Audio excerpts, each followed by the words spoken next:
Was good, y'all. BTC the Villain back with another unboxing. Let's get right into it.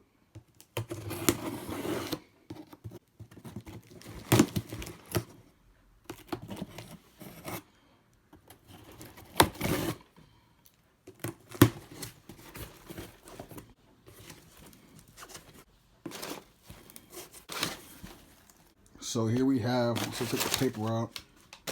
Oh, this really ain't got no box. What you see here is the Yeezy 350s in the black colorway. I got them from GOAT. It's the black colorway, a black static colorway. Let me take this out of the box real quick. Alright, here you guys have these Yeezy 350 Boost in the static black colorway, or the triple black colorway, however you want to call it. And I found these on GOAT for $300. They didn't come without a box, so I'm guessing that's why they ran for so cheap. But as you can see, the quality on these, the condition ain't bad at all. I mean, the condition ain't really bad at all. I mean, I can't find anything wrong with them. When you take a look at the bottom, the boost is still white for the most part. There's barely any heel drag. So if you look on the inside, you can still see the Adidas Yeezy along with the barcode, whatever that is.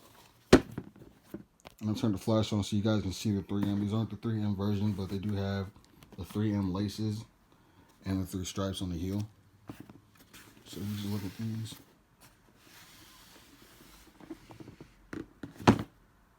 These are my second pair of Yeezys.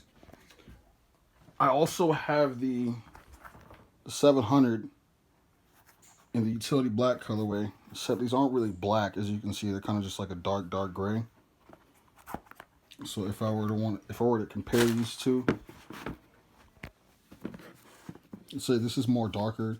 It actually kind of has like a purple kind of undertone, while these are like gray. To the side.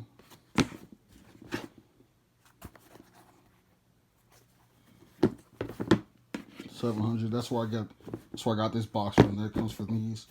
So to wrap everything up, this is my unboxing of the Yeezy 350 V2 Static Black colorway. Hope you guys enjoyed the video. Make sure to like, comment, and subscribe. And I'll catch you guys in the next one. Peace.